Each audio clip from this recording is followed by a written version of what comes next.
abduction, confinement, torture, rape, sexual exploitation, enforced disappearance, human trafficking, sexual slavery, enforced prostitution, forced pregnancy, enforced sterilization or other inhuman acts when committed as part of a widespread or systematic attack direct against any civilian population with knowledge of the attack or persecutions on political, racial, ethnic or religious grounds, whether or not in violation of the domestic law of the country were perpetrated. Section 4 provides as follows. Any individual or groups of individuals or any member of any disciplined force, auxiliary force or intelligence agency who commits a crime within the jurisdiction of the tribunal shall be responsible and liable for a punishment. Any commander, superior officer or leader who orders, permits, acquiesces, incites or participates in the commission of any of the crimes specified in Section 3 or is connected with any plans or activities involving the commission of such crimes or who fails or omits to discharge his duty to maintain a discipline or to control or supervise the actions of the persons under his command or his subordinates, whereby such persons or subordinates or any of them commit any such crimes or who fails to take necessary measure to prevent the commission of such crimes.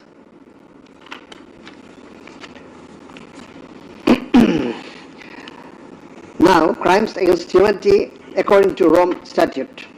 For the purpose of this statute, crime against humanity means any of the following acts when committed as part of a widespread or systematic attack directed against any civilian population with the knowledge of the attack.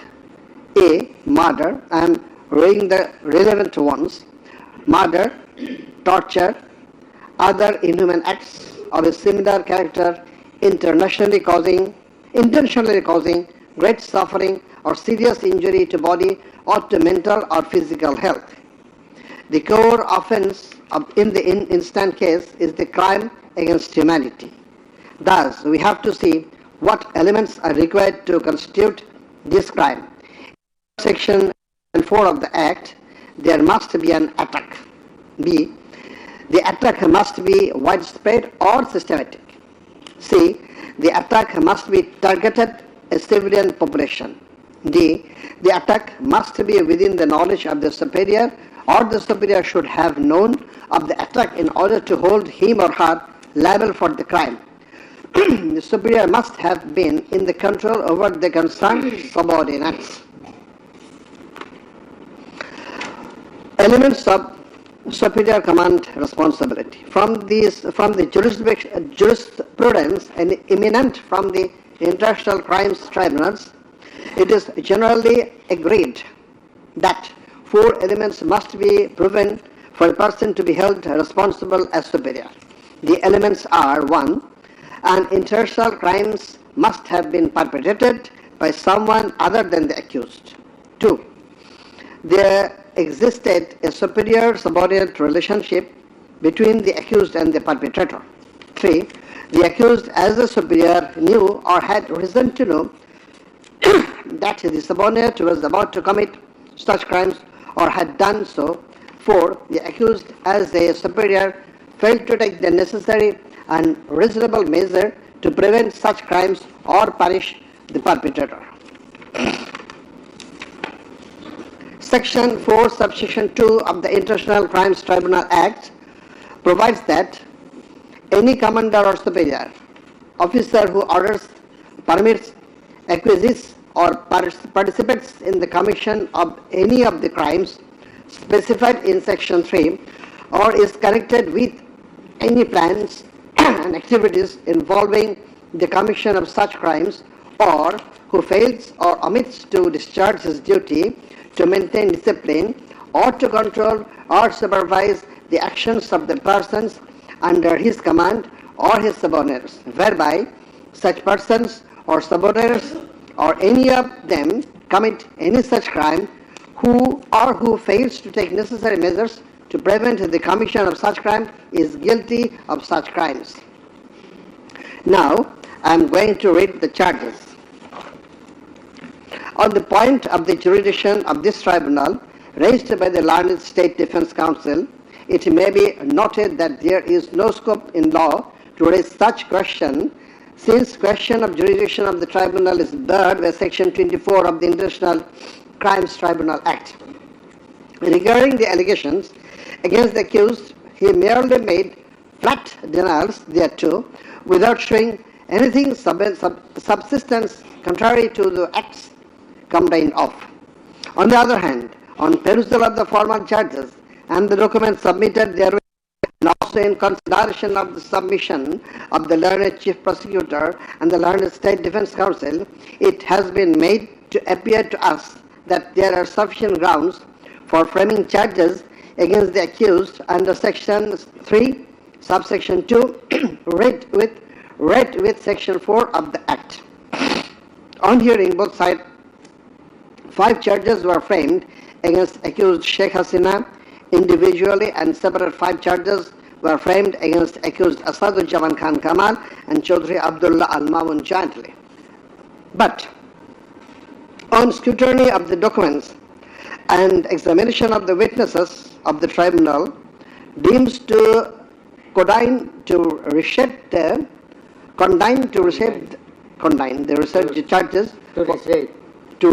charges for ends of justice, and accordingly the same charges framed earlier have been modified in the following manner.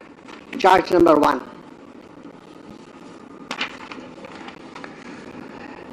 Incitement in order to attack and kill protesting students of Dhaka University and other academic institutions of the country, and also failure to take preventive and punitive measures, and thus killing hundreds and severely injuring thousands of protesters. During July Uprising 2024, commencing on 1st July 2024 and ending on 5th August 2024, accused Sheikh Hasina as the Prime Minister of Bangladesh and the President of the ruling party of Bangladesh, Awami League, as well as 14 Party Alliance, in a press conference on 14/7/24 at Gaurav Bhavan, made the following derogatory remark. মুক্তিযোদ্ধার নাতিপুতিরা চাকরি পাবে না তো কি রাজাকারের নাতিপুতিরা চাকরি পাবে? If the grandchildren of freedom fighters should not get job, should the grandchildren of Rajakars get it? Pointing towards the protesters of anti-discrimination student movement while demanding rational reform of quota system in government job, whereby the left defamed and defamed and aggrieved, since Rajakars are considering as collaborators of occupant Pakistan army during liberation war of 71.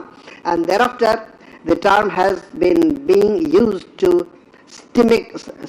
stigmatize an individual or group of individuals as enemy of the state of the people. Moreover, in a telephonic conversation with ASM Maksud Kamal, the then Vice Chancellor of Dhaka University, Sheikh Hasina, mentioned that she ordered to hang the protesters as the Rajakars have been hanged before. Furthermore, being incited and inspired by the said remark, Cabinet Minister and Awami League Secretary Obaidul Qadir, separately charged, made another provocative, aggressive remark on 15th July of 2024 at 12 noon, saying, Andolon Domone Chhatroligi Jotheshto. Chhatroligi is enough to bring the movement under control. And as such, the students, female and male, came down to the streets chanting slogans against herself and her party of government. Meanwhile, her subordinates, including the cabinet members, police and other law enforcing agencies, activists of four-party Awami League and its affiliated and allied organization go to incited and inspired of the aforesaid remarks of you and Ubaidul Qadir, and thus they launched widespread and systematic attack within your full knowledge upon the peaceful statement protesters in Dhaka University, causing 297 students injured and many others in different educational institutions throughout the country, including Rangpur Begum Rokeya University, where Abu Said was brutally shot dead by police. By your incitement and order to kill the protesting students who have been injured and killed as the foresight, and also by failure to take preventive and punitive measure against the perpetrators, accused Sheikh Hasina committed the crimes against humanity under Section 3, subsection 2, under Section 4, subsection 1, clause B, and Section 4, clause 3, subsection 3, read with Section 20A of the International Crimes Tribunal Act 1973. Charge number 2.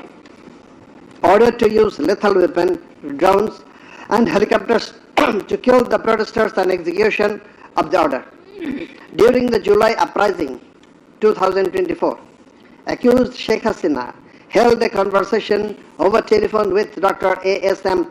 Maksud Kamal, the then Vice Chancellor of Dhaka University, from Ganabhavan on 14th July 2024 at about 11 p.m., wherein she mentioned that she already ordered to kill the protesters like the Rajakars who had been hanged before. Again on July 18th, Sheikh Hasina conversed over telephone with Sheikh Fazlanur Taposh, the then Mayor of Dhaka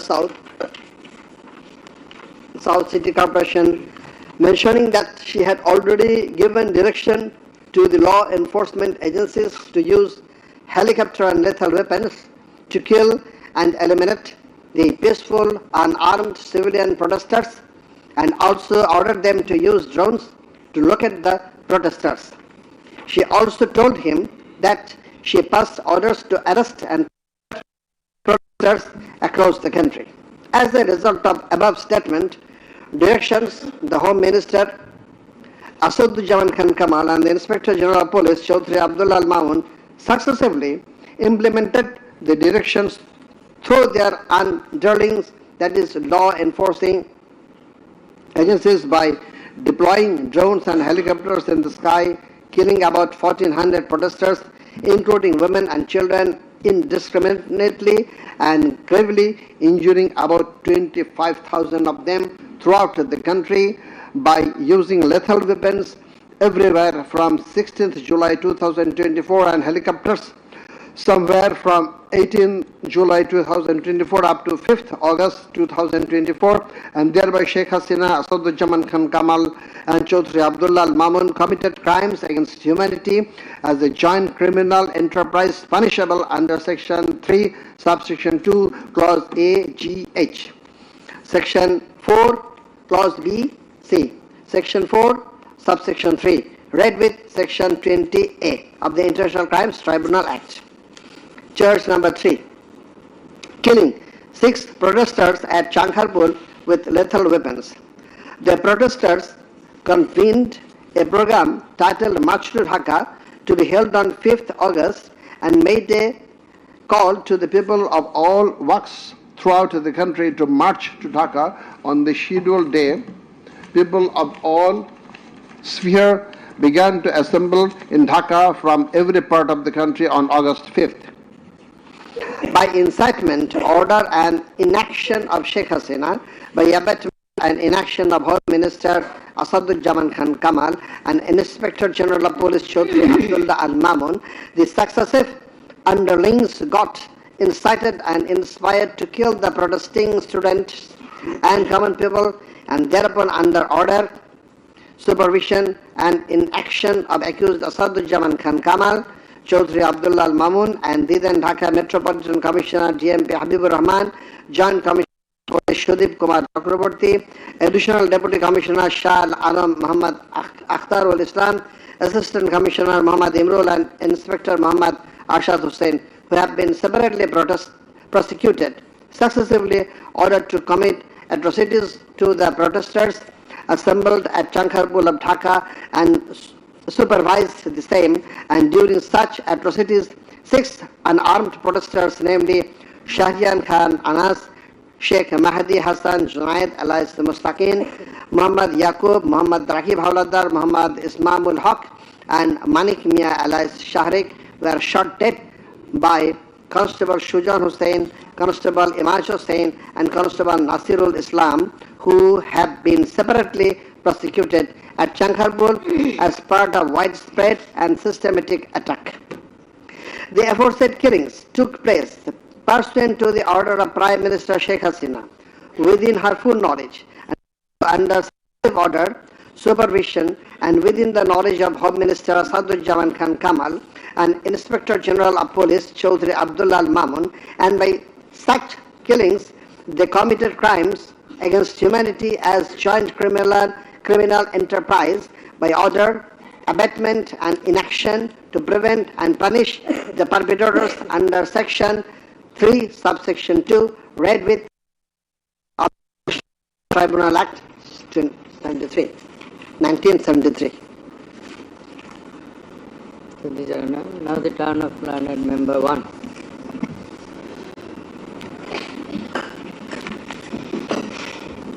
It transpires from the prosecution witnesses deposed in corroboration of the facts of incitement and order of accused Sheikh Hasina to deploy drones and helicopters and also to use lethal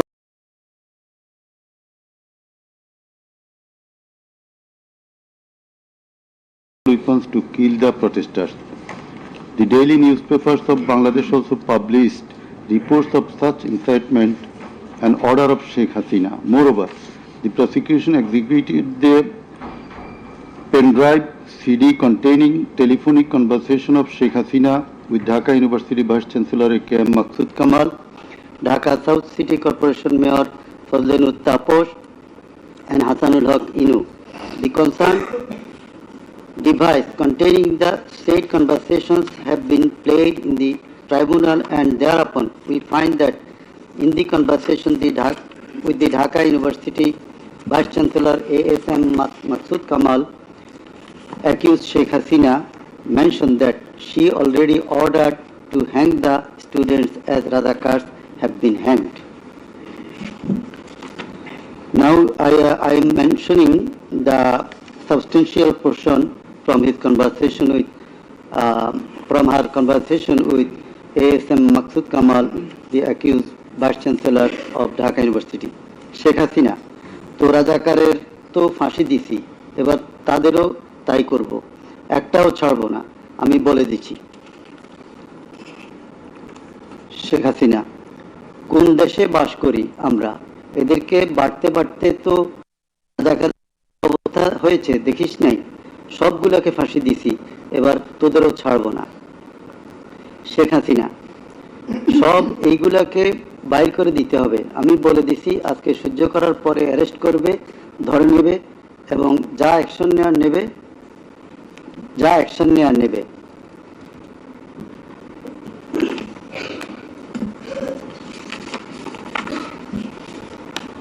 Then it also appears from the conversation with Dhaka South City Corporation Mayor Fazlenut Taposh, accused Sheikh Hasina told him that she ordered to kill the protesting students by using helicopters and lethal weapons.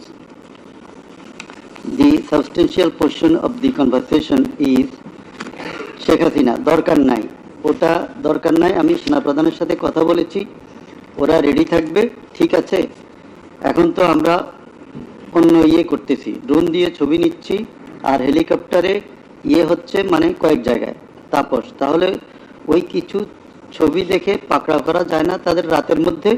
Sheikh Hasina, সবগুলিকে arrest করতে বলেছি রাত্রে। তাপস, হ্যাঁ, পাকড়াও করলে ওদেরকে। শেখ হাসিনা, না, ওটা বলা হয়ে গেছে, ওটা নিয়ে র্যাব, ডিজিএফআই, এনএসআই সবাইকে বলা হয়েছে যে যেখান থেকে যে কয়টা পারবা ধরে ফেলো। তাপস, জি। শেখ হাসিনা, ওটা বলা আছে, আর এখানে গ্যাদারিং দেখবে সেখানে, আর যেখানে গ্যাদারিং দেখবে সেখানে ওই উপর থেকে করাচ্ছি, অলরেডি শুরু হয়েছে কয়েকটা জায়গায়। তাপস, জি। শেখ হাসিনা, আমার নির্দেশনা দেয়া আছে, ওপেন নির্দেশনা দিয়ে দিছি এখন লেথাল উইপন ব্যবহার করবে, যেখানে পাবে সোজা গুলি করবে। তাপস: জি জি। শেখ হাসিনা: না পড়াইয়া দিছে, মেশিনপত্র সব পুড়ে গেছে, আমি বলছি যা যা পড়াতে, ও আমাদের সেতু ভবন পড়াইছে। তাপস: জি, ওরা রাতে মনে হয় আরো ব্যাপক আক্রমণ করবে।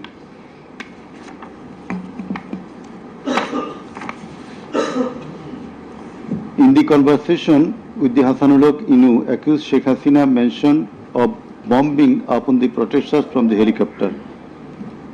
The substantial portion, relevant portion from the conversation.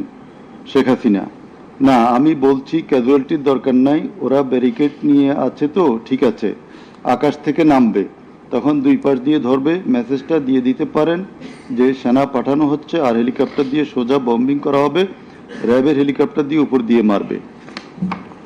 Hasanul কিনু: আপনি এই জামাত শিবিরের মেরুদণ্ডতা আবার ভেঙে দেন ঢাকা শহরে। শেখ হাসিনা: এক্কেবারে। শেখ হাসিনা: হ্যালো। হাসানুল কিনু: হ্যালো, জি আসসালামু আলাইকুম, আমি ইনু বলছিলাম। হ্যালো। শেখ হাসিনা: ইন্ডিয়ানদেরকে বলছি এইখানে কিন্তু জঙ্গি হামলা হয়েছে। হাসানুল কিনু: হ্যাঁ, এটা রাইট। শেখ হাসিনা: না, এটা আমাকে বেশ কিছু আন্তর্জাতিক পাইছি, তারা এটাকে জঙ্গি হামলা হিসেবে কনসিডার বলতেছে। হাসানুল কিনু: হ্যাঁ, জঙ্গি হামলাই হয়েছে, এই কার্ডটা খেলবো আমরা এখন। শেখ হাসিনা: না, কার্ড খেলা না, এটা আমি আগে করি নাই, কিন্তু আমাকে আন্তর্জাতিক সংস্থা থেকে মেসেজটা দিচ্ছে যে এটা জঙ্গি হামলা। হাসানুল কিনু: জঙ্গি সন্ত্রাসের মোকাবেলা করছে এখন সরকার। শেখ হাসিনা: তারা আমাকে এটাই বলছে যে এটা জঙ্গি হামলা, দিয়ে দিব পেপারে।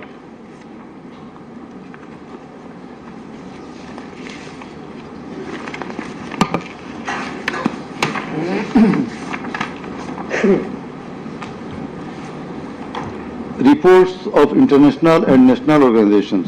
United Nations Human Rights Office held an investigation into July-August 2024 atrocities in Bangladesh and mentioned in its report that the following inhuman and unlawful acts were committed by protesters during the movement and reported as follows.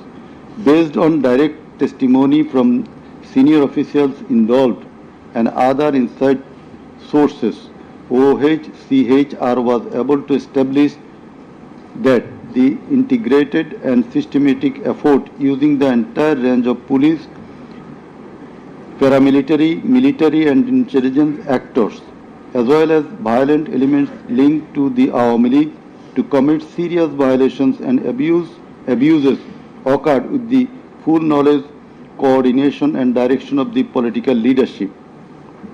The then Prime Minister and Home Affairs Minister led parallel efforts to coordinate the security and intelligence apparatus. Both received regular reports on the situation on the ground from multiple sources. According to senior official testimony, reports provided to the Prime Minister by senior officers on 21 July and in early August specifically conveyed concern about excessive use of force. Both political leaders and the leadership of Bangladesh Police and the Army also carried out site visits that would have provided them direct personal knowledge of violations that had taken place or were ongoing. Furthermore, the political leadership issued direct orders and other directives authorizing and guiding operations by BGB, RAB, DGRI, the Bangladesh Police and its detective branch that involved serious violations of human rights against protesters and other civilians, including extrajudicial killings and arbitrary detention. Based on reported deaths complied by governmental and non-governmental sources in combination with other available evidence, OHCHR assesses that as many as 1,400 people could have been killed during the protests. The vast majority of whom were killed by military rifles and shotguns loaded with lethal metal pellets commonly used by Bangladesh's security forces. Thousands more suffered severe, often life-altering injuries. More than 11,700 people are arrested and detained, according to the information from the police and RAB provided to OHCHR. Government attempted to intimidate and delegitimate the student protest movement, mobilized of Satruli police and paramilitary forces, materialize of policing in Bangladesh, incited violence by armed Awami League and activists on and around university premises, conducted coordinated attacks by armed Awami League supporters and the police, use of force violations by police, RAB and BGB, including extrajudicial killing like killing Abu Said of Begum Rokeya University, Rangpur, 16 July, made systematic indiscriminate use of shotguns loaded with lethal ammunition, suppressed peaceful assembly at Dhaka University on 17 July. Police, RAB and BGB extrajudicially killed protesters in Uttara on 18 July. Disproportionate and indiscriminate use of firearms in response to violent unrest, indiscriminately shooting in Rampura and Badda by BGP and police on July 19.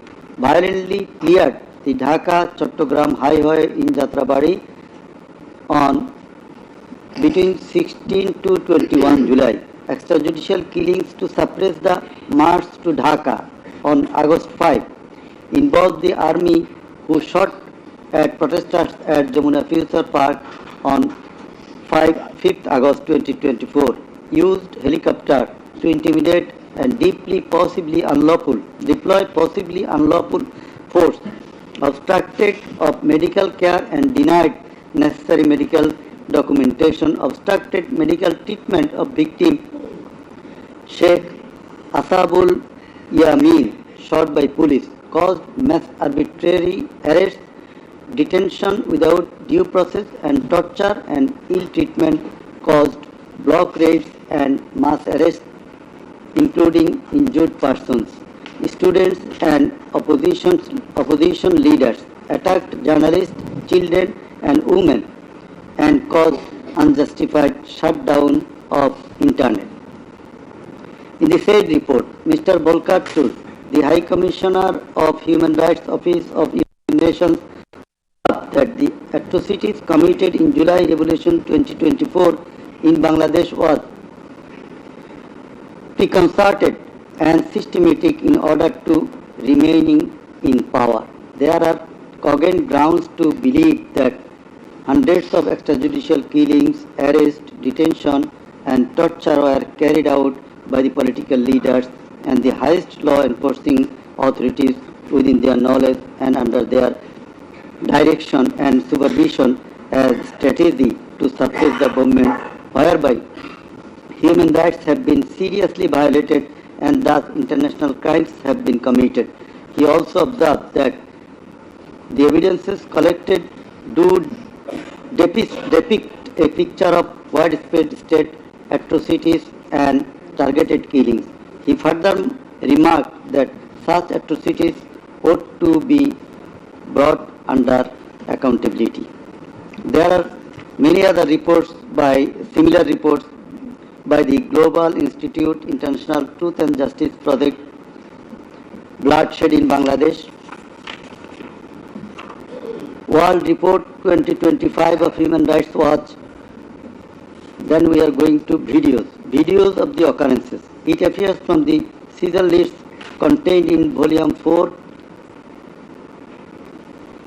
captions, Caesar list and documentary evidence that a good number of videos of the alleged occurrences have been seized by the investigating officer, which are described below. Number 1. A video of 1 hour 23 minutes and 5 seconds showing a press conference dated 14 July 2024 of accused Sheikh Hasina after her return from China in which she, in answer to a question of one journalist, angrily remarked, pointing towards the protesting students, মুক্তিযুদ্ধের বিরুদ্ধে আর মুক্তিযোদ্ধার বিরুদ্ধে এত ক্ষোভ কেন? মুক্তিযোদ্ধাদের নাতিপুতিরা চাকরি পাবে না তো কি রাজাকারের নাতিপুতিরা পাবে? Number 2, a video of 35 seconds dated 15 July 2024 showing protest of the agitated students of Dhaka University at midnight against the remark of Sheikh Hasina made in the press conference dated 14 July 2024 pointing towards the protesting students. Number 3, a video showing the remark Rajakarder jawab debe Chhatrolig. Number 4, a video of 1 minute 5 seconds which shows attack upon the students of Kota movement by Bangladesh Chhatrolig leaders and activists on 15 July 2024 at night. A video which shows that Prime Minister Sheikh Hasina, while visiting damaged metro rail station on 26 July 2024, defended her previous comment in the press conference dated 14 July 2024. Number 6, a video showing Prime Minister Sheikh Hasina in course of her deliberation in a function of Jubo Mahila League held in July 2024 commented that the Kota movement was illogical and also commented Jamaat Shibir Manusher Jatna. Number 7, a video showing some adverse remark of Sheikh Hasina against the female students of Ruqya Hall of Dhaka University meeting at her office on 15 July 2024. A video showing how Sheikh Hasina asked Delhi to attack Dhaka. A video shows the scenario of how protesting student Mugdho was shot dead in the July movement. This video was broadcast by YouTube channel named Narrative Bangladesh on 19 April 2025. A video which shows the scene of shooting a young person named Ridoy by police in the July movement. This video was broadcast by YouTube channel named International Truth and Justice Project on 15 January 2025. A video named Jatrabari Evidence of a Massacre Bangla showing the scenarios of killing and torturing some participants of the movement. This video was broadcast by International Truth and Justice Project YouTube channel on 14 January 2025. A video showing the scene of carrying bullet stricken young man named Nafiz at farm gate of Dhaka. This video was broadcasted in Jamuna TV YouTube channel on 14 August 2024. A video showing how movement participant Khokon Chandra Burman was injured with gunshot in his face. It appears that the whole face including mouth, nose and eyes of Khokon Chandra Burman have been completely disfigured. This victim deposed in the tribunal as PW number 1. A video titled নির্মম 19 জুলাই শতাধিক লাশ হাজারো গুলিবিদ্ধ রক্তের জন্য হাহাকার DMC 19. A video titled RAB helicopter attack Kota Andolon 2024 showing operation upon the protesters from RAB helicopters at different parts of Dhaka in July 2024. A video showing how protester Imam Hassan Taim Bhuiya was shot dead at Jatrabari, Dhaka. 4 videos in a pen drive showing the passing of order by DMP Commissioner Habibur Rahman to the subordinate asking them to shoot the protesters below waist. A number of videos showing shooting upon the protesting people from helicopter. A video showing the scene of burning the dead bodies of protesting students and common people by police at Ashulia, Dhaka on 4th August 2025 during the July movement. A video showing the scene of Abu Said a coordinator of July movement 24 being shot multiple times by police at a close range with lethal weapon. A video showing the scene of a dead body of protester Asabul Yamin being thrown from APC armed personnel carrier by police. A video which showing the accused Home Minister Asad Khan Kamal defending the use of lethal weapon by police. Extent of cruelty. It transpires from the evidences that cruelty of the extreme level was administered upon the dead and injured protesters. Police and activists of Awami League, Chhatra League and Jubo League blocked the entrance and exit of ambulances carrying the injuring protesters. Hospitals were asked not to give admission to the injured protesters. It appears from the testimony of PW2 that in some cases, patients were searched by police and ruling party activists. Doctors were intimidated and some of the doctors were transferred due to giving treatment to the protesting injured persons. PW3 Parveen deposed that she found an injured young man shouting, save me, under Jatrabari flyover. Blood was coming out from both of his eyes. Parveen pulled him up and put him on her shoulder and looking for a rickshaw. And then 14 to 15 armed police shot them. The injured man, being hit by bullets, fell down from her shoulder. They also shot PW Parveen at her left eye, lower abdomen and other parts of the body. Blood was gushing out of her body and thus she fell down. Coordinator of the movement, Abu Said of Begum Rokeya University, Rangpur, was shot at a close range. Doctors were forced to change his post-mortem report 5 times. PW8 Naeem Chikdar was shot at a close distance of 5 meters. He was hit by 500 bullets and 3 hospitals refused to admit him, apprising that Prime Minister Sheikh Hasina instructed to refuse admission to the protesting patients. PW8 also said that Chhatra League activists were searching him and as such he was hidden in separate room by the doctors. It is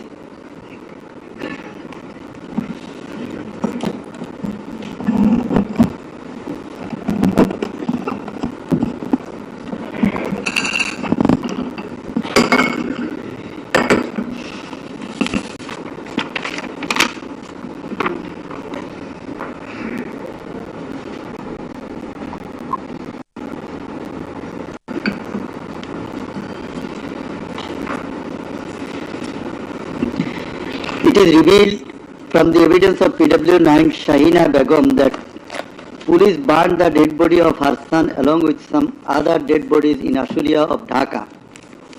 PW10 MD Enab Nazez Zaki also stated that his son was killed and then the dead body was burnt by police in Ashulia. We find from the testimony of PW10 Asabur was shot dead and set ablaze. It appears from the testimony of PW13 Dr.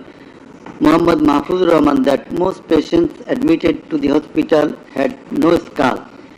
The detective branch members had forbidden the doctors not to be serious in the treatment of the protesting patients and also that they had been instructed from the higher authorities not to release the protester patients admitted there.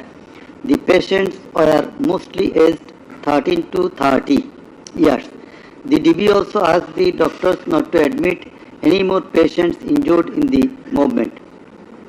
This witness also said that in order to hide the injured patients from the sight of DB personnel, the doctors adopted some tactic like changing the names of the patients and the type of injury in the admission register and recording road accident or other reasons instead of bullet wounds.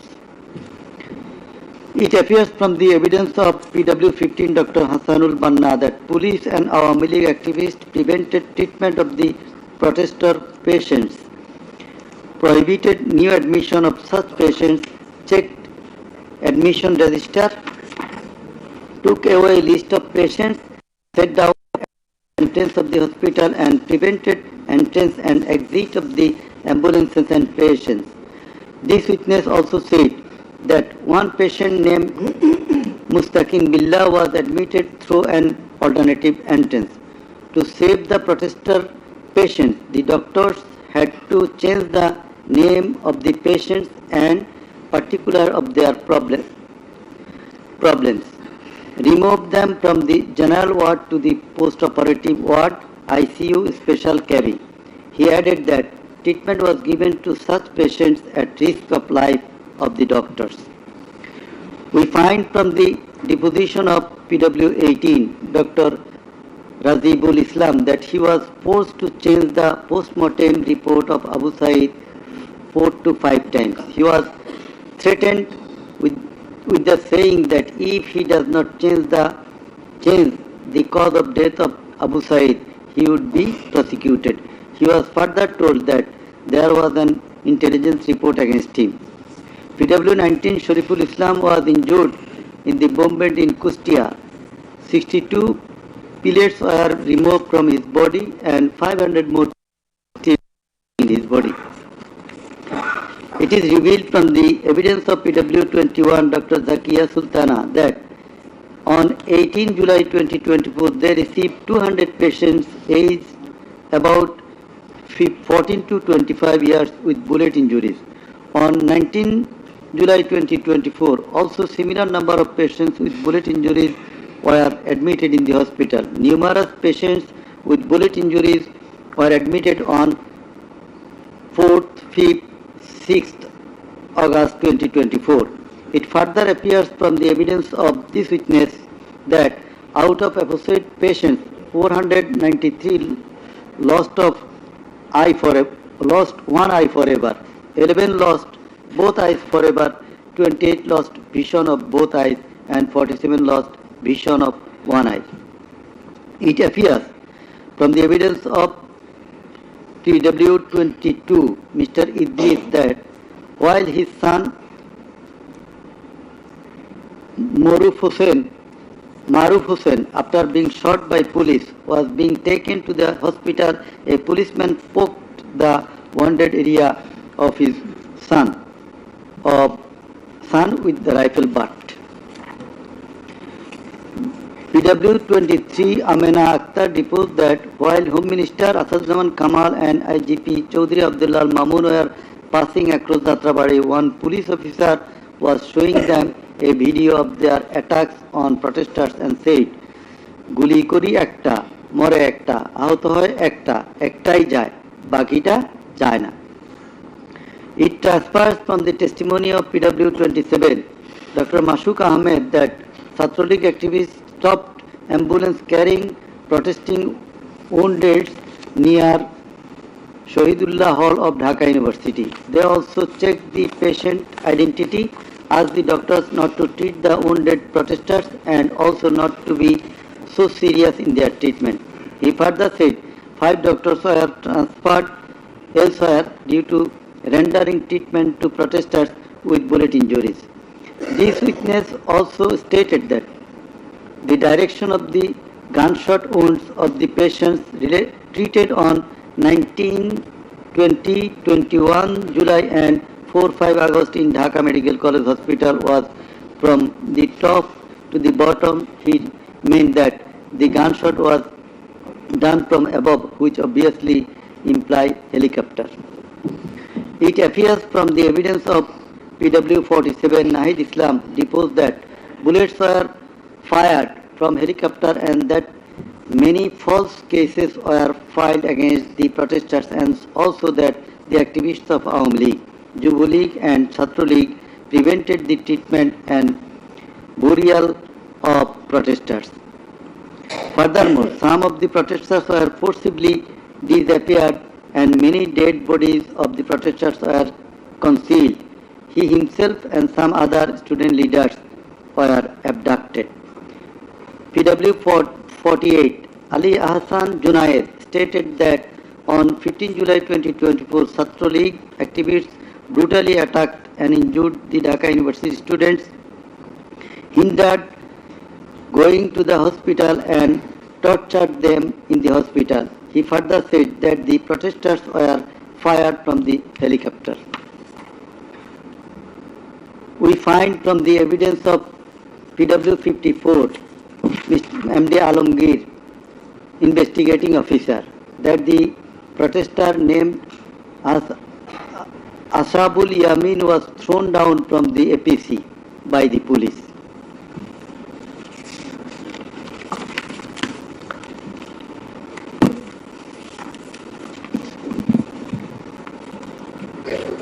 Summing up by the learned Chief Prosecutor. The learned Chief Prosecutor advanced argument on conclusion of the testimonies of the prosecution witnesses. He submitted that the instant case is an unprecedented and unexceptional one in the history of this subcontinent. After achieving independence in 1971, the people of the country had a great expectation and belief that all sorts of sufferings, poverty, tyranny and high-handedness of the government and the mighty quarters would come to an end and people would enjoy liberty, happiness and all fundamental rights, but all these have been doomed to ashes. The learned prosecutor dubbed the ruling party Awami League as fascist ab initio.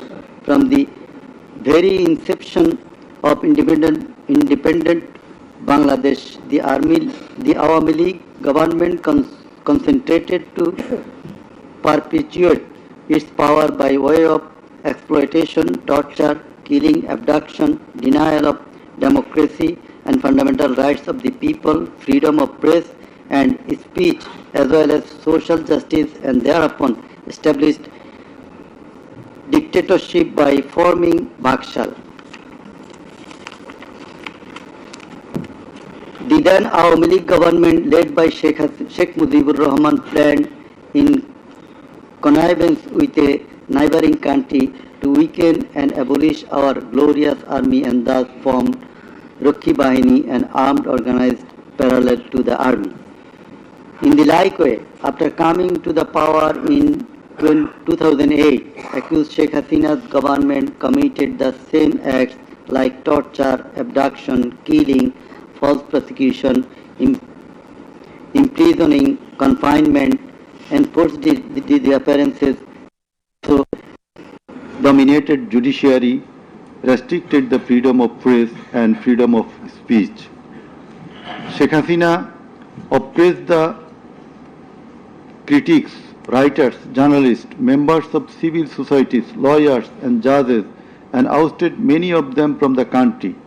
The then Chief Justice Sheikh S.K. Sinha, eminent writer and journalist as well as historian Mahmudur Rahman, politician and journalist Pinaki Bhattacharya, Shafik Rahman, Ilyas Hussain, Kanak Sarwar, Mushfiqul Fazl Ansari, Waliullah Numan, Shahed Alam, Jawad Nirjor, Tasneem Khalil, Julkarnain Shaer, Barrister Abdul Razzaq were driven out of the country for speaking the truth and criticizing the government's misrule, oppression and loopholes.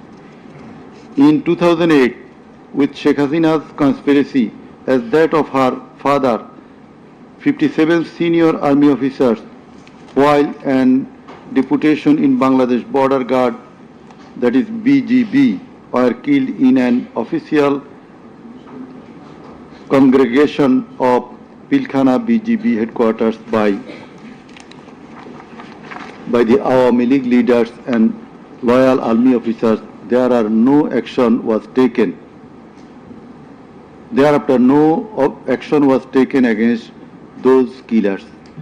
In 2013, the law enforcers and the ruling party activists killed hundreds of innocent young and underage madrasa students in a congregation arranged by Islamic organization Hafazat-e-Islam at Shapla Chattor, Dhaka without any cogent reasons, and thereafter no action was taken against the killers.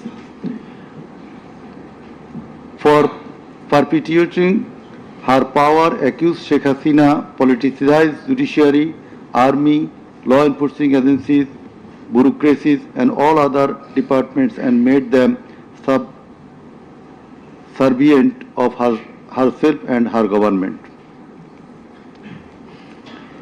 With the ulterior motive of remaining in power for long, Sheikh Hasina obtaining a verdict from the court given by her loyal judges headed by Chief Justice A.B.M. Khairul Haq, now in jail, abolished the most popular and well-settled electoral system under caretaker government, held an expert election in 2014, ignoring the participation and demands of the opposition parties, and in that election 153 candidates of the ruling party Awami League were elected without any vote.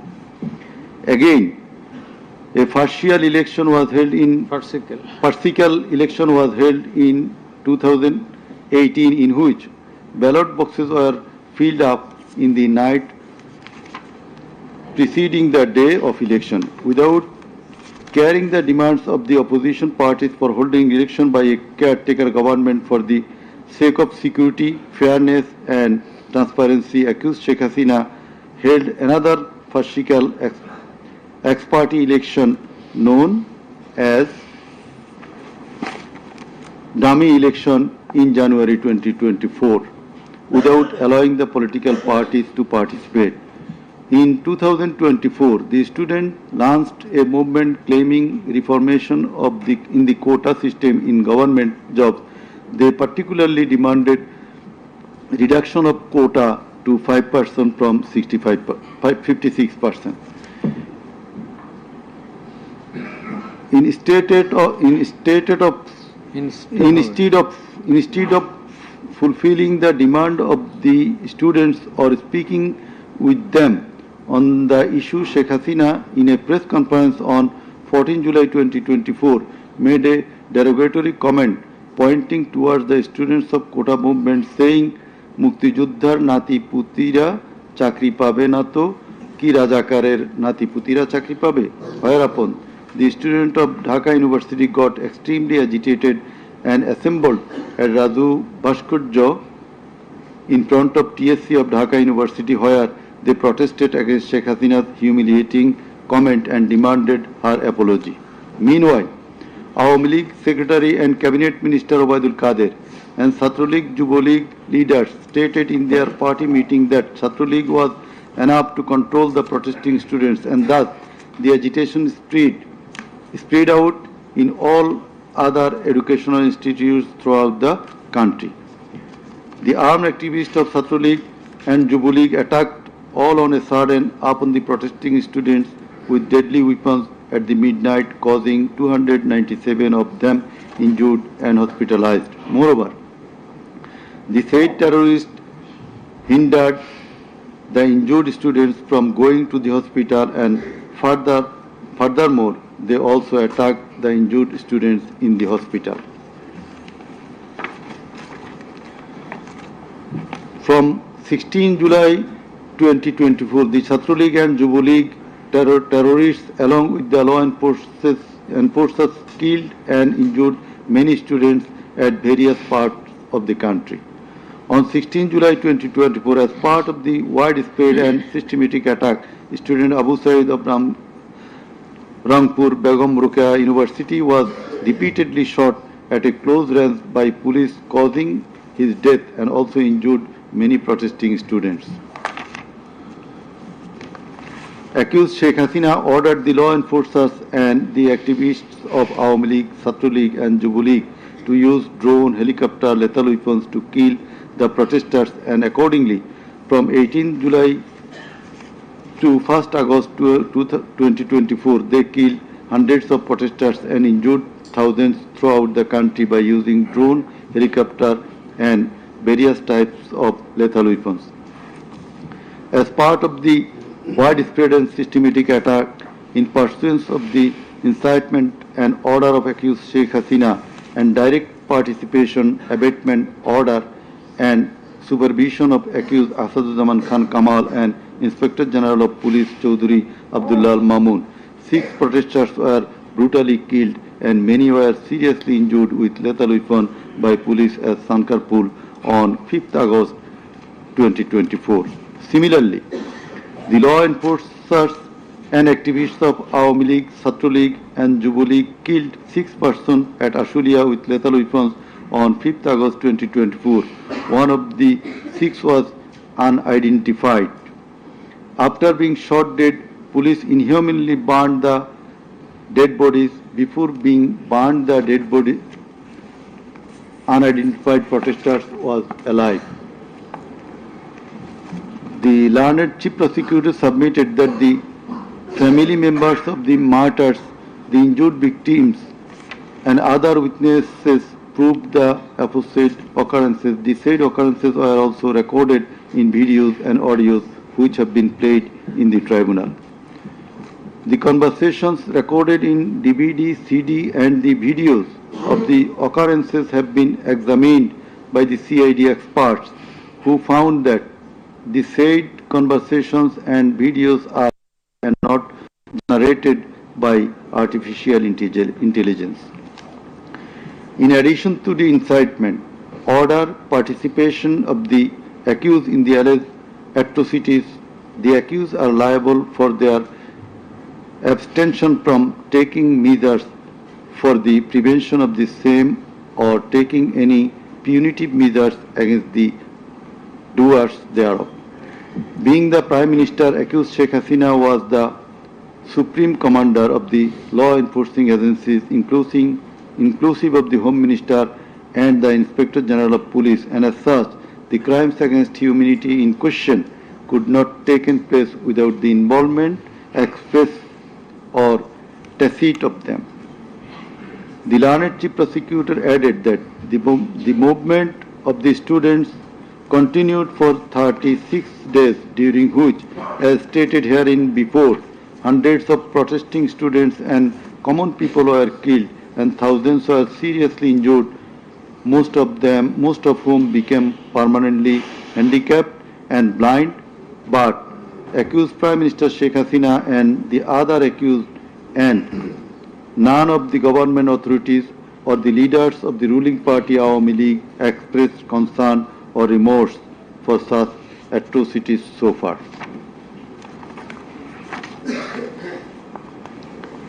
Accused Sheikh Hasina, instead of expressing remorse or seeking apology for the said crimes, continued to commit further crimes by threatening the present government, the International Crimes Tribunal personnel and the prosecutors, and also the political party leaders in her hate speeches in audio conversations from time to time.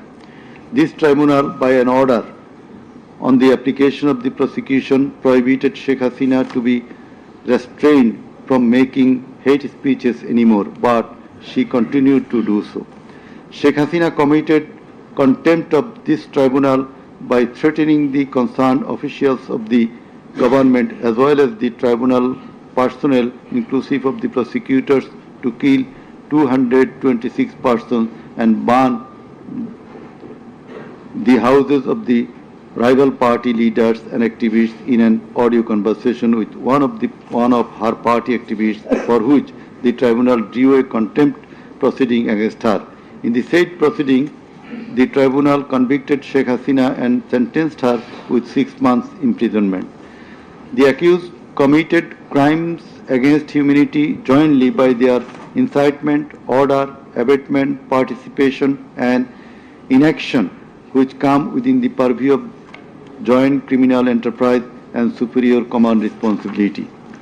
The authorities in question were widespread and systematic and was atrocities. The atrocities in question were widespread and systematic, and it was directed against the civilian population.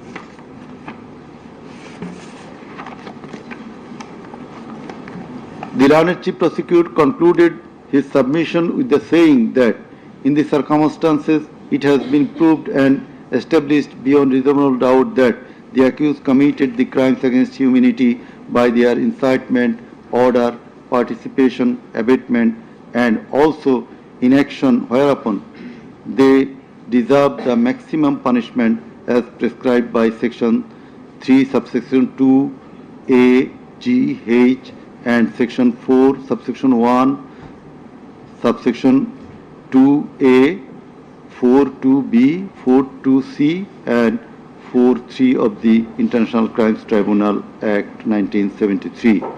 He added that the evidences against the accused are so strong and adequate that if they are tried in any other court or tribunal in the world, they would be awarded the maximum punishment. It may be noted here that the learned prosecutor Mr. Sheikh Mahdi assisted the chief prosecutor by referring a number of decisions of different international tribunals.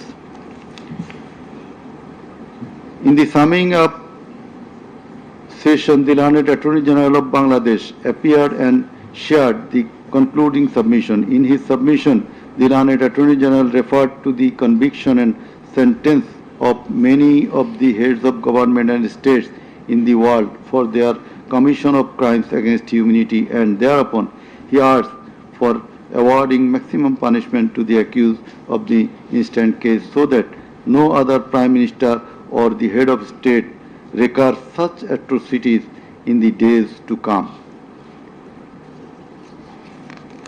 Summing up by the learned State Defense, Mr. Amir Hussain, the learned State Defense Counsel argued that accused Sheikh Hasina and Asaduzzaman Kamal are quite innocent.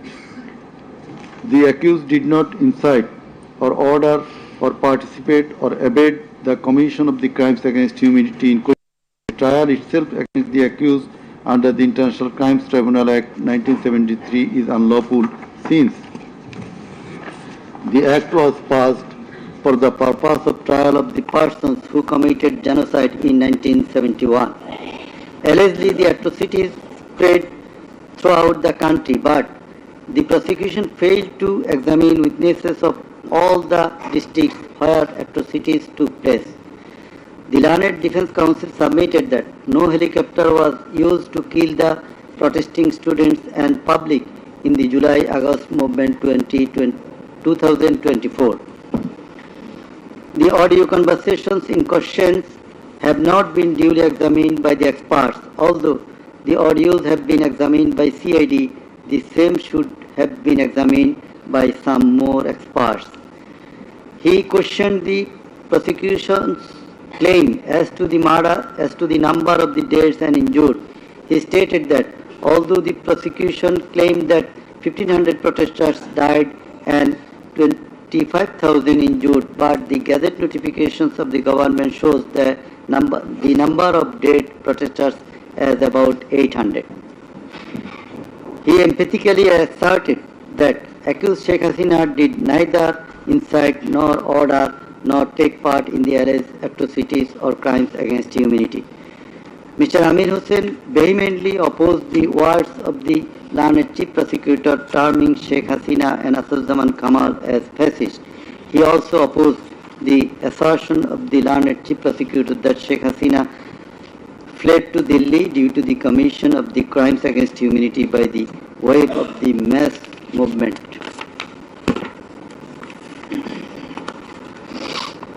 Rather, she was compelled to depart the country against her will.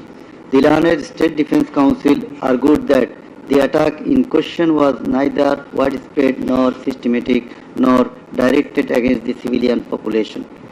The learned State Defense Counsel further submitted that the accused Sheikh Hasina and Asaduzzaman Khan Kamal cannot be held liable for joint criminal enterprise or superior command responsibility. He finally submitted that accused Sheikh Hasina and Asaduzzaman Khan Kamal are quite innocent and as such they deserve to be acquitted of the charges. Now, the Honorable Chairman of the Tribunal, Mr. Justice Ghulam Murtaza Chaudhary, will read out the final portion of the judgment, including the observation. Thank you. Thank you.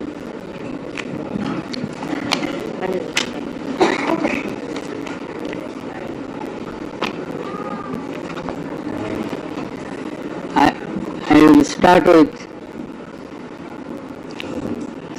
some matters of judicial notice.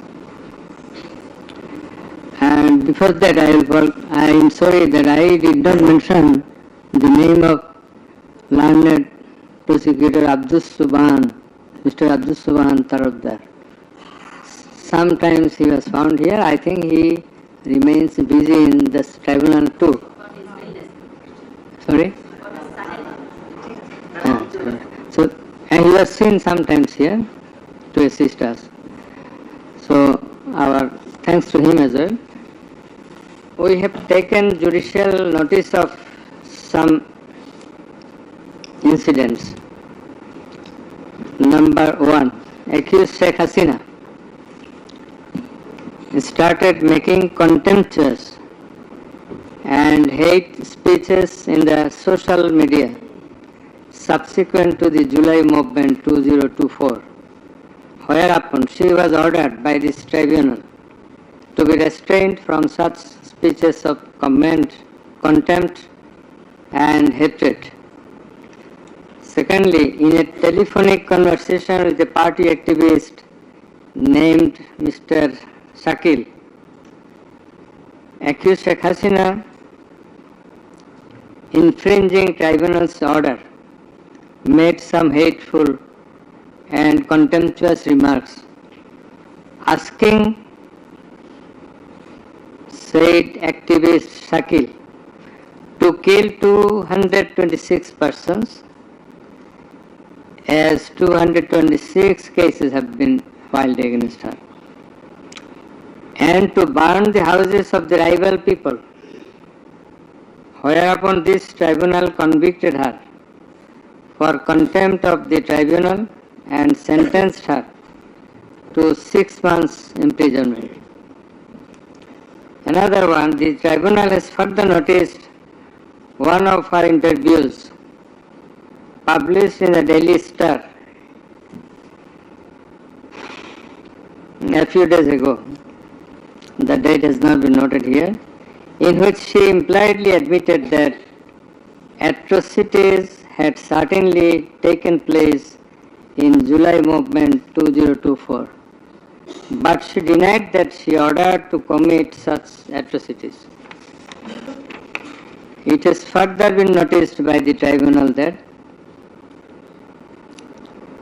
in another interview with a YouTube channel named Desh Samoy of India, accused Prime Minister Sheikh Hasina admitted her responsibility for the July 24 atrocities in the words, within quotation, as the leader of the country, I assume ultimate leadership responsibility.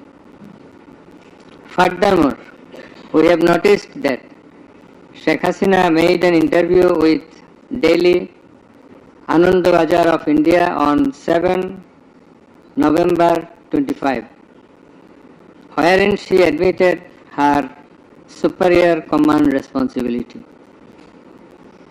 So you may find the newspapers. Now I will start with our observations and inference from the foregoing findings, facts and circumstances. It transpires that the students of Dhaka University and other academic institutions had launched a movement on 1 July 2024 demanding reformation in the quota system in the government jobs and continued the same till 5 August 2024. The government did not pay heed to the demands of the students.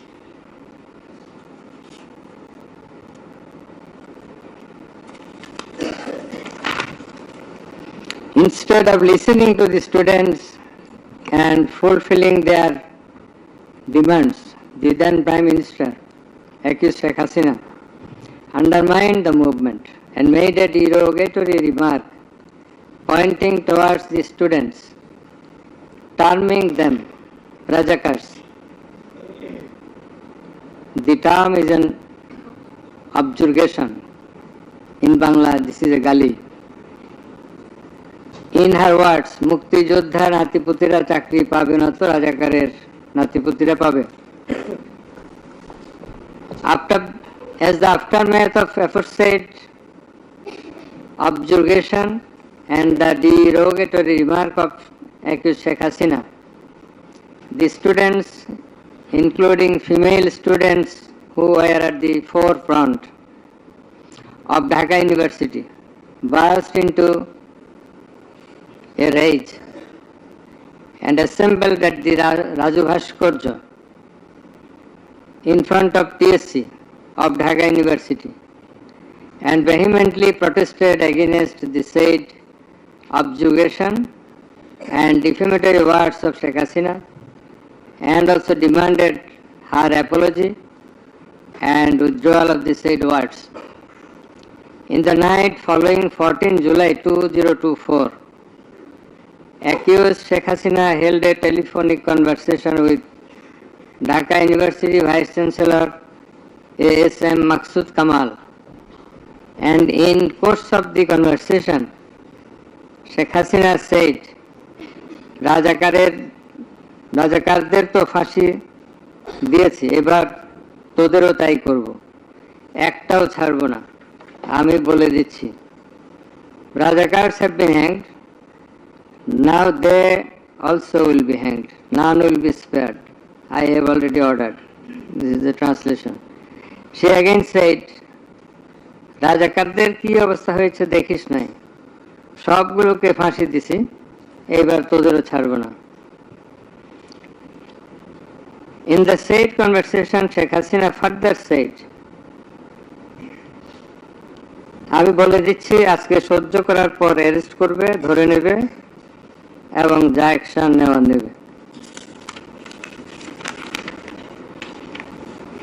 And it is crystal clear that Sheikh Hasina expressed her incitement to the activists of her party Awami League and affiliates, Chhatro League and Yuva League, and also gave provocation to the protesters, and furthermore she expressed that she ordered to kill and eliminate the protesting students. The concerned pen drive CD containing the above conversation as well as the transcript thereof have been submitted in the tribunal. In addition to the above, on 15/7/2024, Awami League Secretary and Cabinet Minister Ubaidul Qadir made another provocative remark, saying, Andolon Domane Chhatro League is যথেষ্ট. Chhatro League is enough to control the movement. Whereupon the protesting students of Dhaka University burst into anger and vehemently protested against Sheikh Hasina, Ubaidul Qadir and the government. The activists of Chhatro League, Yuva League attacked the protesting students with various deadly weapons and severely injured hundreds of them, whereupon they had to be hospitalized. The attackers impeded the injured students proceeding to the hospital and also impeded their treatment. Moreover, the attackers made further attacks upon the students undergoing treatment in the hospital.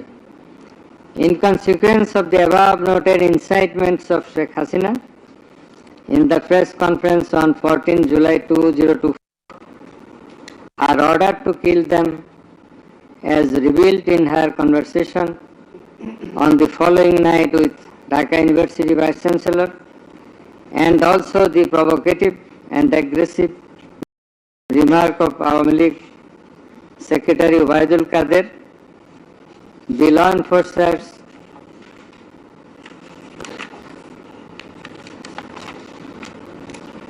and activists of Chhatra League and Yuva League attacked the protesting students at Dhaka University throughout the country, inclusive of Rangpur Begum Rokeya University. And in furtherance thereof, police shot Begum Rokeya University student Abu Said repeatedly at a close range, whereupon he succumbed to the gunshots. The above mentioned conversation of Sheikh Hasina with the Dhaka University Vice Chancellor S.M. Maqsood Kamal has been examined by the experts in the CID Forensic Laboratory, and it appears from the report of the examination that the conversation was genuine and that the same have not been generated by artificial intelligence, AI. The concerned experts deposed in corroboration of the genuineness of the impugned conversation. Furthermore, we find support of such conversation in the reports of daily newspapers. In addition to the above, the concerned CD, pen drive containing the conversations has been played in the courtroom in course of the proceeding, and thereupon the conversation seemed to be genuine. The remarks of Sheikh Hasina in the press conference on 14/7/24 has been watched by many people in the television channel and social media. Almost all the witnesses, while deposing in the tribunal, mentioned that they watched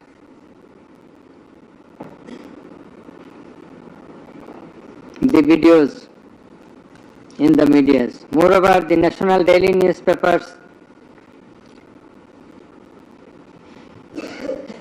published the said remarks on 15/7/24. The remark of Ubaidul Qadir was published in the news, over and above said inciting remark and killing and order of killing by Sheikh Hasina and the provocative remark of Ubaidul Qadir have not been denied by them. Although State Defence Council, the learned State Defence Council for the absconding accused Sheikh Hasina and Asaduজ্জামান Khan Kamal submitted that the conversation between Sheikh Hasina and ASM Kamal, Maqsood Kamal, has not been properly tested, but he failed to show any cause and reasons in this regard. The prosecution witnesses proved the attack upon the Dhaka University students by the activists of Awami League, Chhatra League and Yuva League following the incitement and Sheikh Hasina's order of killing, as well as the provocative remark of Ubaidul Qadir. Sheikh Hasina ordered the law enforcing agencies to use drone for locating the congregating protesters and thus to use helicopter and lethal weapons to kill them. Such order has been disclosed by Sheikh Hasina in her telephonic conversation on 18/7/2024 with Dhaka South City Corporation Mayor Fazle Noor Taposh, as it has been read beforehand, and also with Hassanul Haq Ino. The concerned pen drive CD containing the aforesaid conversations have been submitted in the tribunal. The said conversations have been examined in the forensic laboratory of CID, and The concerned experts found that the conversations were genuine and not generated by artificial intelligence, AI.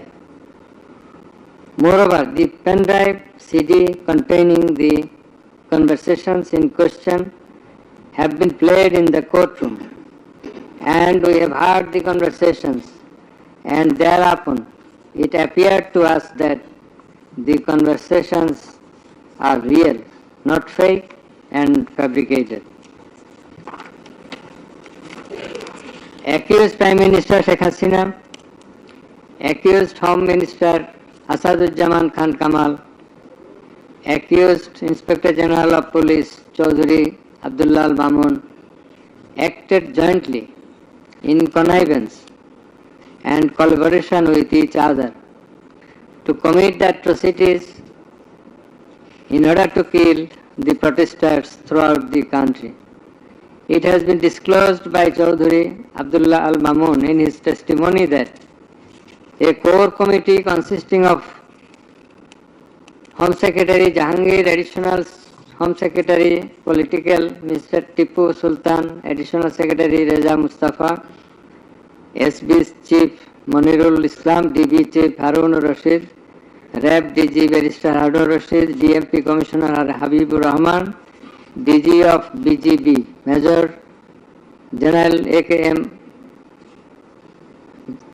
Major General Ashrafuzzaman Siddiqui, DG of Ansar Major General AKM Aminul Haq, NTMC Chief Major General Ziaul Hassan, DGFI Chief and NSI Chief used to hold meeting every night after 19 July 2024 at the residence of Home Minister Asaduzzaman Khan Kamal. Accused Chaudhry Abdullah Al Mamun said that instruction to the core committee used to come from the Prime Minister. He also said that at one stage of the movement, it was decided to use drone to locate the gathering of the protesters and to use helicopter and lethal weapons to control the movement. In a meeting of the core committee, Sheikh Hasina passed a direction to use lethal weapon. Additional DIG Joardar, who was present there, communicated the message to the police officers throughout the country to use lethal weapons accordingly. Furthermore, Chaudhry Abdullah Al Mamun said that in pursuance of the remark of Obaidul Qadir and Nanak that Chhatra League and Yuva League are enough to bring the movement under control.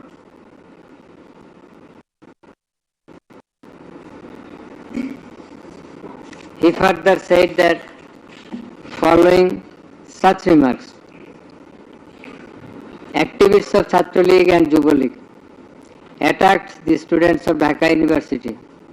He also said that a lot of protesting students and public were killed by using drone, helicopter and lethal weapons throughout the country. Chaudhry Abdullah Al Mamun further asserted in his testimony that he, along with Home Minister Asaduzzaman Khan Kamal, Home Secretary and BMP Commissioner, went to Narayanganj on 29/7/24 to observe the situation of the movement, and on the way they stayed for a while in front of Jatrabari police station, and then DC Iqbal of Wari zone showed a video to the Home Minister on his mobile and said, "We shoot one, that one dies, that one gets injured, but the others do not move." Therefore, it is perspicuous from the above that all the three accused led the operations against the protesting students and public jointly as a matter of joint criminal enterprise. As the aftermath of Sheikh Hasina's order, as well as the supervision and guidance of accused Home Minister Asaduজ্জামান Khan Kamal and IGP Chaudhary Abdullah Al Mamun, the law enforcers and activists of Awami League, Chhatra League and Yuva League invaded the protesting students and public throughout the country by using drone, helicopter and lethal weapons, causing death to about 1,500, inclusive of 6 protesters at Sankarpur of Dhaka, namely Shahriar Khan Anas, Mahdi Hassan Junaid, MD Yaqub, MD Rakib Hawladar, Muhammad Ismamul Haq, Manik Mia alias Shahari, and another 6 protesters at Ashuria of Sabar, namely Sajjad Hussain Sojol, As-Sabur, Tanzil Mahmud, Sujoy, Bayezid Bustami, Abul Hussain, and another unidentified protester near Dhaka, and caused grievous injuries to about 25,000 of them. In Ashulia, the aforesaid 5 dead bodies and another body of an unidentified injured protester were burned with petrol by police. The law enforcers and the activists of Awami League and those of its affiliated organizations named Chhatra League and Yuva League killed and injured the protesting students and members of the public with lethal weapons like SMG, LMG, China rifle, shotgun, 9mm pistol, 7.62 pistol, both on the ground as well as from the helicopters from above the ground. The atrocities were committed by incitement, order, abatement, and failure to take preventive and punitive measures of the accused Prime Minister Sheikh Hasina, accused Home Minister Asaduজ্জামান Khan Kamal, accused Inspector General of Police Chaudhary Abdullah Al Mamun, and by the abatement, aid and perpetration of the underlings, that is the subordinates. Some of the injured victims, members of the families of dead and injured protesters, other eyewitnesses from different parts of the country, deposed in support of the atrocities of killing and injuring hundreds and thousands of protesters all over the country. Under the foregoing facts and circumstances, it has ostensibly been substantiated that the atrocities of killing and gravely injuring the protesting students and public took place almost all over the country. In view of the testimony of the investigating officer, the atrocities during the movement, July movement 2024, the atrocities occurred in 50 districts and lethal weapons were used in 41 districts of Bangladesh. We also find that victim witnesses from many districts testified in the tribunal stating that killing and injuring the students and common people took place in their respective districts during July movement 2024. Thus, it is clear enough that attack in question was directed against civilian population, and it was widespread and systematic. Therefore, in the atrocities of killing and gravely injuring the protesters, as aforesaid, accused Prime Minister Sheikh Hasina committed crimes against humanity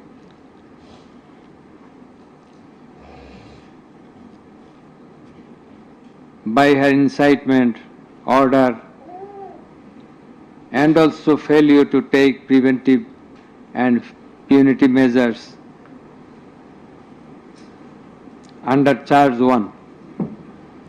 Accused Sheikh Hasina committed one count of crimes against humanity by her order to use drones, helicopter and lethal weapons under charge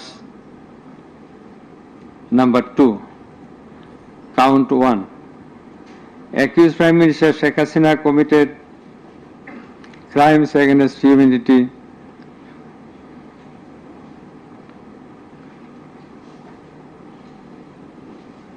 on one count under charge 1.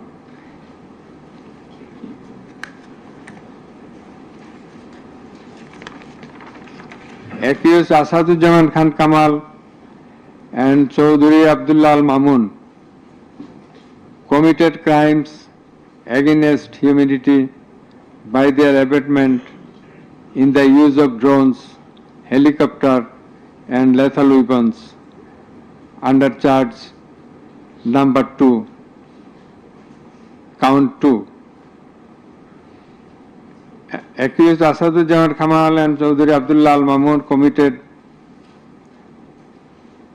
2 counts of crime against humanity under the same charge by their abatements and failure to prevent the atrocities at Sankarpur, Dhaka and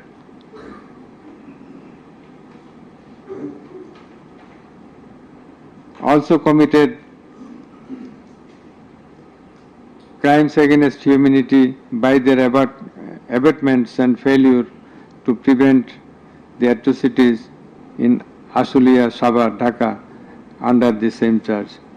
Accused Sheikh Hasina, the Prime Minister and as the President of Awami League and the controlling authority of all affiliated organizations, was the superior commander of the said party leaders and activists, as well as the Home Minister and Inspector General of Police, that is accused Sheikh Hasina and 2 other accused were in the superior and subordinate relationship. On the other hand, the Home Minister was the superior of the Inspector General of Police, that is they were in the superior and subordinate relationship. As required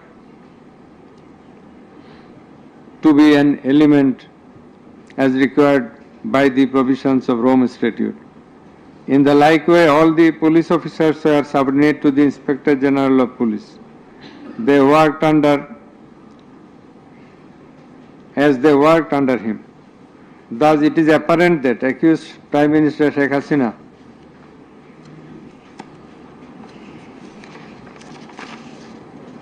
had superior control status over accused Asadujaman Khan Kamal and accused Chaudhuri Abdullah Al Mamun, whereupon it was her responsibility to take measures to prevent the atrocities in question, which continued for about a month.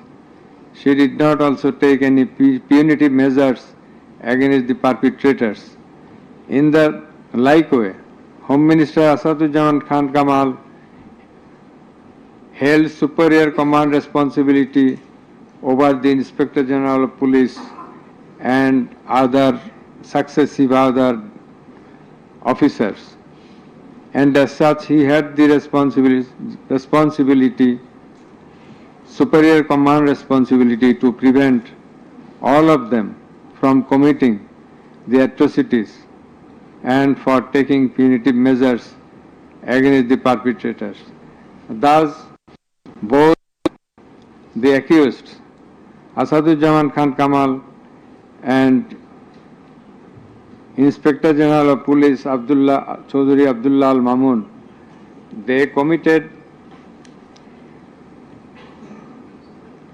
crimes against humanity by their abatement, that is facilitation, and their failure to prevent the atrocities committed by their underlings.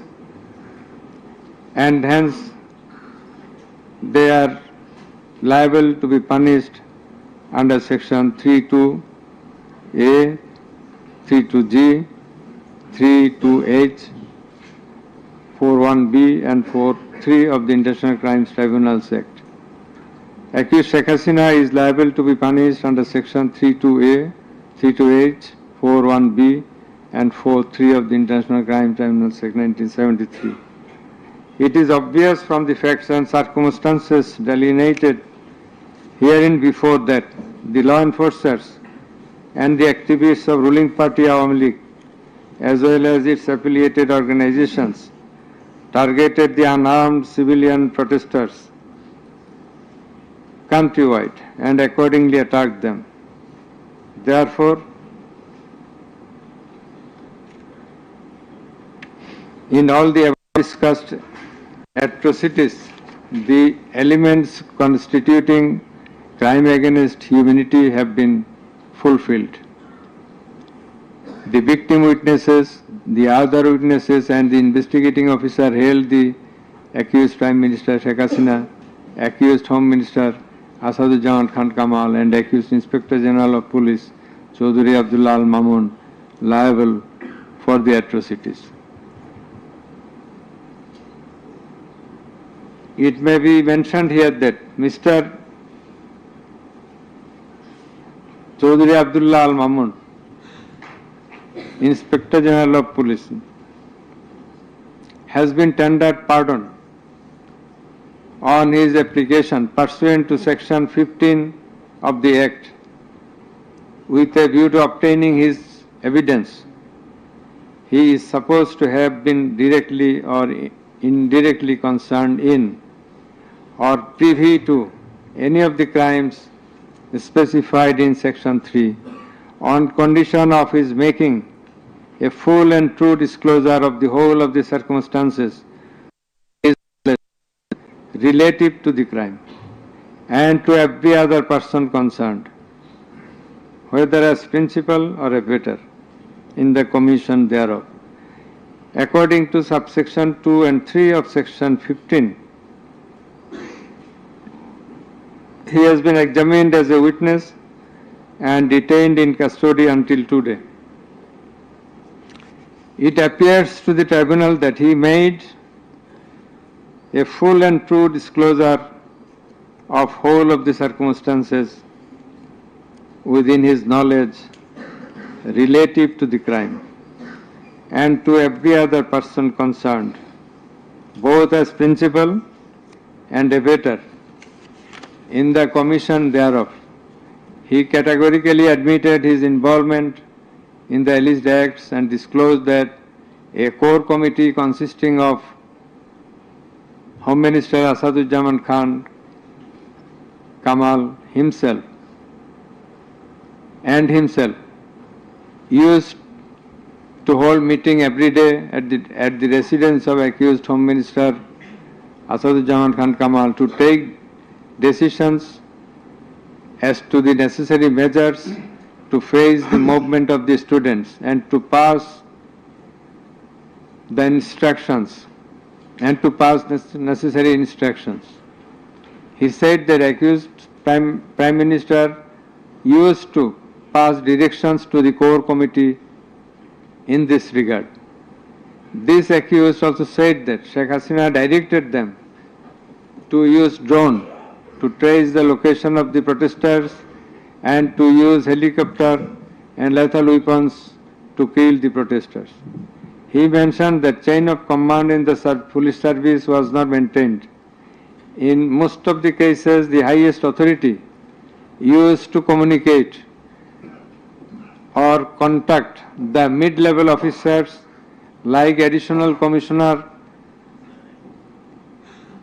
Harun Rashid, Additional Commissioner Monirul Islam. Accused Prime Minister Sheikh Hasina passed the direction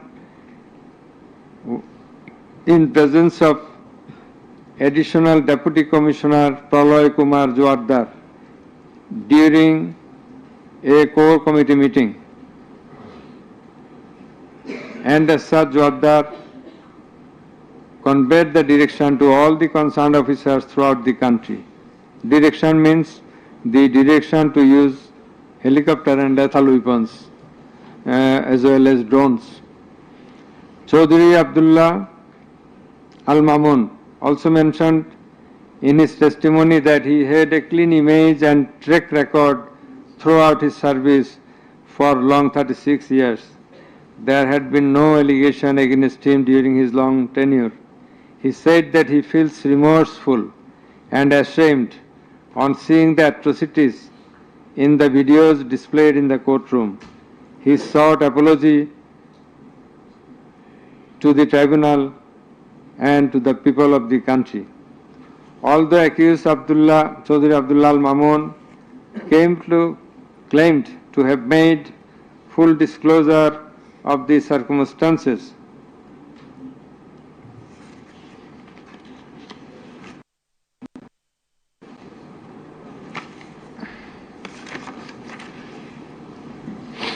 and we do also believe that he made a full and true disclosure.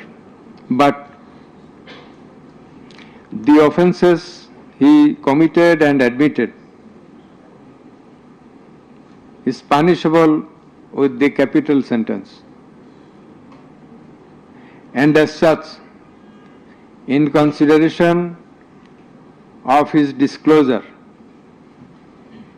and the gravity of the offences, we do incline to convict him and award him a lenient sentence, which will be declared later on.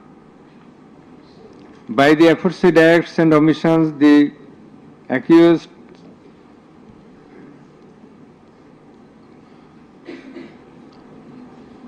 committed crimes against humanity under section 3(2)(a), subsection G, clause H, 4(1), 4(2), 4(3) of the International Crimes Tribunal Act 1973, as stated before. Accused Sheikh Hasina and Asaduজ্জামান Khan Kamal remained in abscondence ab initio, despite the fact that notices and warrants were duly served in their given address according to law. Moreover, they were asked by publishing notice in 2 daily newspapers to appear and contest the case, but they did not turn up. Thus, their abscondence itself is suggestive of their guilt. The learned State Defence Council contended that the trial of the accused persons under the International Crimes Tribunal Act 1973 is not tenable, since the Act was passed in the Parliament for the purpose of trial of the criminals of War of Independence in 1971. While arguing this, the learned State Defence Council perhaps did not have a refusal of the provisions of the Act as well as the preamble thereof. The preamble of the Act says that the Act was made in order to provide for detention, prosecution, and punishment of the persons for genocide, crimes against humanity, war crimes, and other crimes under international law, and for the matters connected therewith.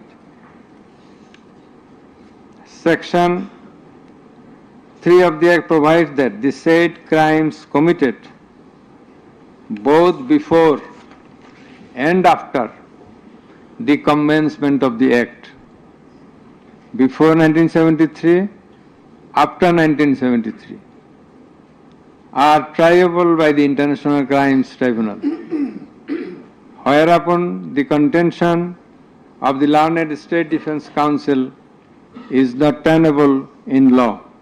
Moreover, Article 47 of the Constitution of Bangladesh has given upper hand to the International Crimes Tribunal Act 1973 over the Constitution itself. The State Defense Council also contended that for the purpose of proving atrocities throughout the country, witnesses from all over the country have not been examined. In this context, we have to say that witnesses from many parts of the country have been examined and they have adequately proved the atrocities in almost every part of the country. The victims, the family members of the dead and injured protesters, as well as the eyewitnesses, gave their testimony, which are enough for the proof of the charges. Quantity of witnesses is immaterial, while there are a small number of qualitative witnesses. Still, the number of 54 witnesses examined by the prosecution is not small. The learned State Defense Council also alleged that the audio conversations in question have not been examined by more than one department like CID. In this regard, we would hold that the genuineness of the report of CID has not been challenged, nor has the report been proved ingenuine, whereupon no other department was in need of holding further examination thereof. It is the further allegation of the learned State Defense Council that accused Sheikh Hasina and Asad Khan Kamal did not incite or order the commission of the crimes against humanity as alleged, nor did participate in the commission thereof, and thus they deserve to be acquitted. The learned Chief Prosecutor, in course of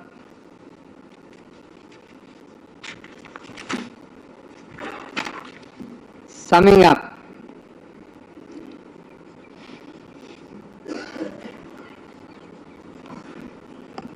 asked for passing necessary order restraining Awami League from running activities as a political party.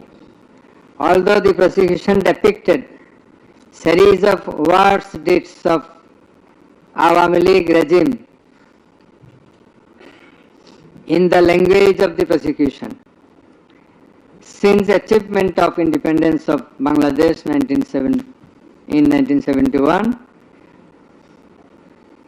the tribunal does not incline to discuss on this point,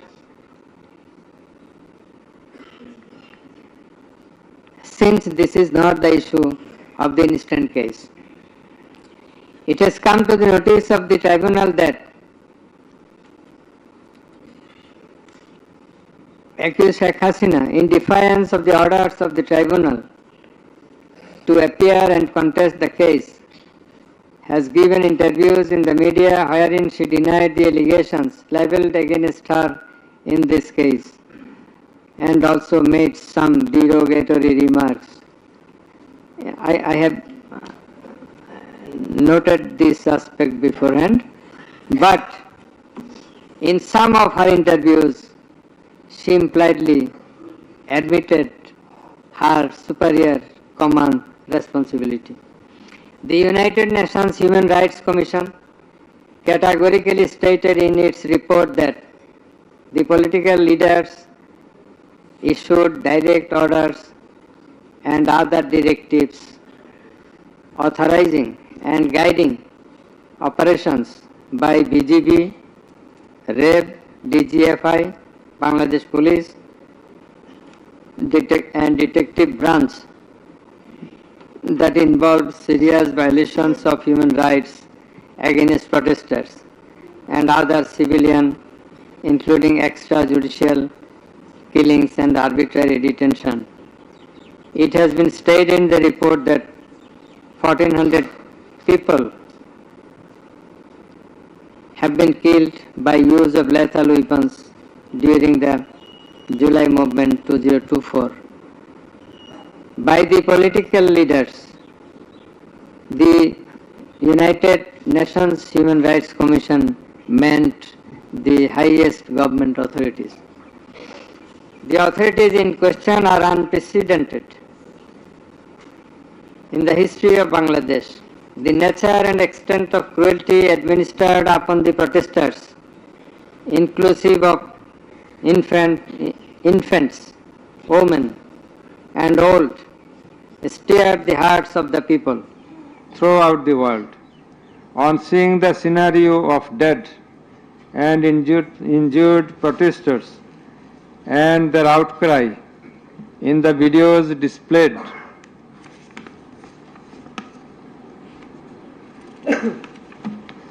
in the courtroom, and also seeing the victim witnesses in the courtroom,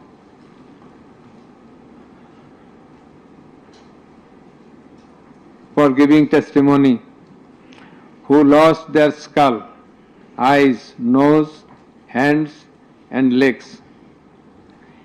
Any human being will fail to be in the normal state of mind seeing such scenario. Such atrocities must be brought to an end at any cost. Justice must not fail. In view of all the above facts and circumstances and findings, it is hereby ordered that accused Sheikh Hasina be found guilty on 3 counts under charge 1. Count number 1, incitement. Count number 2, order to kill. Count number 3, inaction to prevent the atrocities and failing to take punitive actions against the perpetrators. And thus she is punishable, she is liable to punish under section 3, subsection 1A,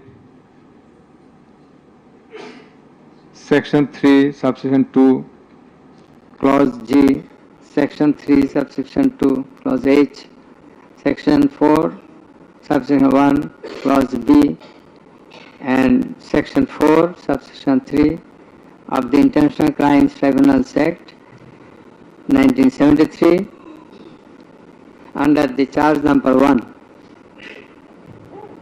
But we do hold that for all these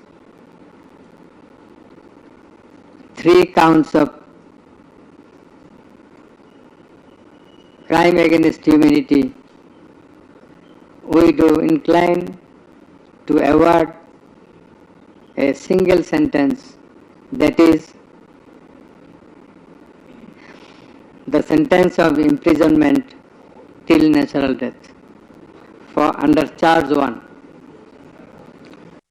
Under charge 2,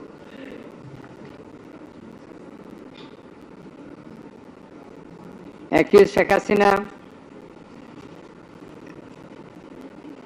is liable on 2 counts. On 1 count, there are several counts.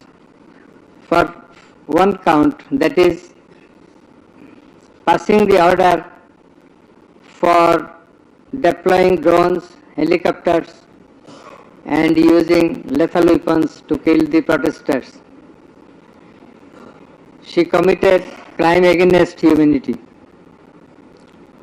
under section 3, subsection 2A and section 4, subsection 1B of the International Crimes Tribunal Act 1973.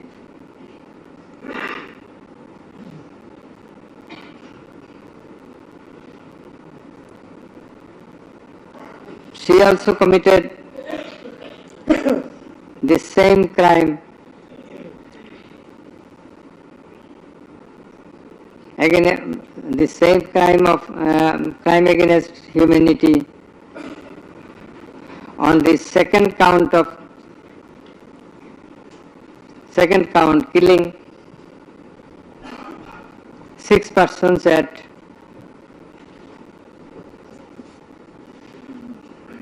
Sankarpur of Dhaka, which was committed in contemplation, in furtherance by virtue of her order, as stated beforehand. And similarly, she committed the same crime, that is the crime against humanity, on another count for causing the killings at Ashulia of Sabar, killing of 6 persons. For all these 3 counts, we have decided to inflict her with only one sentence, that is sentence of death.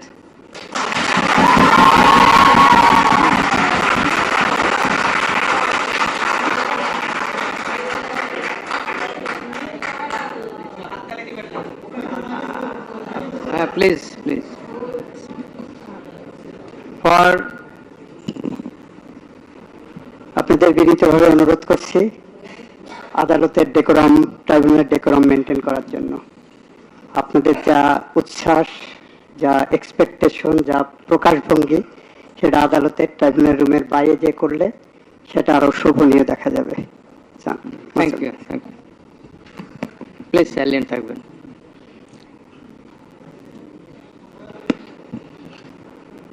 Accused Asadujaman Khan Kamal and accused Chaudhary Abdullah Al Mamun. Accused Asadujaman Khan Kamal is liable for committing crime against humanity for the occurrence of killing 6 persons at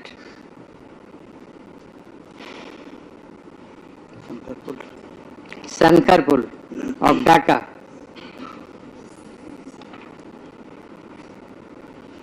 In this occurrence, they are liable for committing crimes against humanity by their abatement and failing to prevent the atrocities, and also to failing to take necessary preventive measures, punitive measures, and thus Asadujaman Khan Kamal is held liable for the commission of crime against humanity under section 32A, 32G, 32H, 41B, 43 of the International Crimes Tribunal Act 1973 for the commission of killing of 6 persons both at Sankarpur and 6 persons at Ashulia of Sabar, and for both the occurrences he committed 4 counts of offences, crime against humanity, 4 times, by his abatement and failure to take necessary actions in Sankarpur, by his abatement and failure to take necessary action at Ashulia. So for all these 4 counts, we have decided to award a single sentence of death to Asadujaman Khan Kamal. As regards Chaudhary Abdullah Al Mamun, as I have elucidated before, he has contributed to the trial of this case by making full and true disclosure of the circumstances within his knowledge. Yet, he also admitted, and he was involved in all the occurrences throughout the 36 days of movement, considering both his contributions, his admissions, with the material evidences to the tribunal, to arrive at the correct decision, and also in consideration of the gravity of the offence, we are both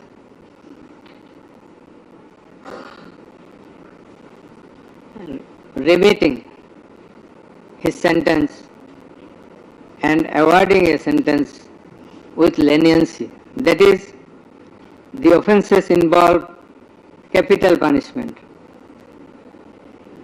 But for his contribution, we have decided to inflict him with the sentence of imprisonment for 5 years.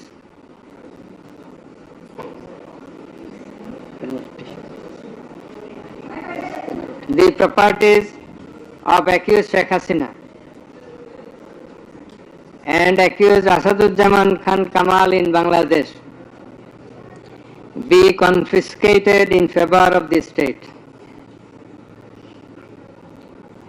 The government is directed to pay considerable amount of compensation to the protesters concerned in this case, who have been killed in July movement 2024, and also to take measures to pay adequate compensation to the wounded protesters in consideration of the gravity of their injury and loss. The sentence shall be carried out in accordance with the provisions laid down in section 20, subsection 3 of the International Crimes Tribunals Act 1973, preferably pursuant to the long-standing practice.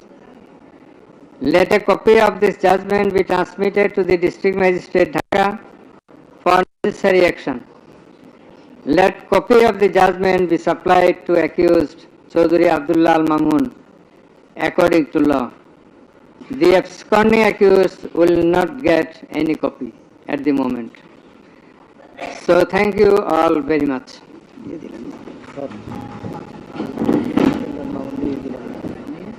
We are